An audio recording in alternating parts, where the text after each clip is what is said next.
എറണാകുളം അങ്കമാലിയിൽ വിദ്യാർത്ഥിനി ജാസ്ലിയ ജോൺസന്റെ മരണത്തിനിടയാക്കിയ വാഹനാപകടത്തിൽ കാർ ഓടിച്ചയാളെ പിടികൂടാത്തതിൽ പ്രതിഷേധം ശക്തം. കോട്ടയം അതിരമ്പുഴ സ്വദേശി ജോർജ് തോമസിന്റെ മകൻ ഡോക്ടർ സിറിയക് പി ജോർജാണ് വാഹനമോടിച്ചത്. ജാസ്ലിയയുടെ മൃതദേഹം അങ്കമാലി കുഴിപ്പള്ളി സെന്റ് അഗസ്റ്റിൻ പള്ളി സെമിത്തേരിയിൽ സംസ്കരിച്ചു. മസ്തിഷ്ക മരണം സംഭവിച്ച ജാസ്ലിയുടെ അവയവങ്ങൾ ദാനം ചെയ്തിരുന്നു.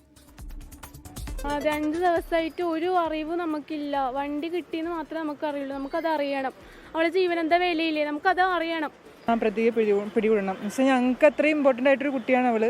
അപ്പോൾ എന്തായാലും ഇതിന് എന്തെങ്കിലും ഒരു ഇത് വേണം.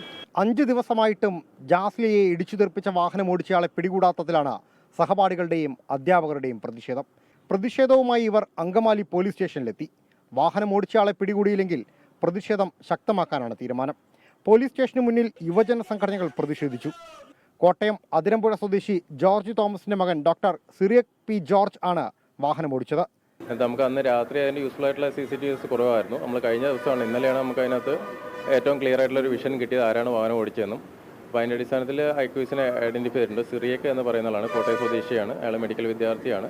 ഡോക്ടർ സിറിയക് പി ജോർജിന്റെ വീട്ടിൽ അങ്കമാലി പോലീസ് പരിശോധന നടത്തി. ശനിയാഴ്ച വൈകിട്ടായിരുന്നു ദേശീയപാതയിൽ അങ്കമാലി ടെൽക്ക് ജംഗ്ഷനിൽ അപകടമുണ്ടായത്.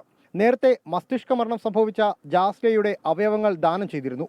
അങ്കമാലി കുഴിപ്പള്ളി സെന്റ് അഗസ്റ്റിൻസ് പള്ളി സെമിത്തേരിയിലായിരുന്നു ജാസ്ലിയുടെ സംസ്കാരം.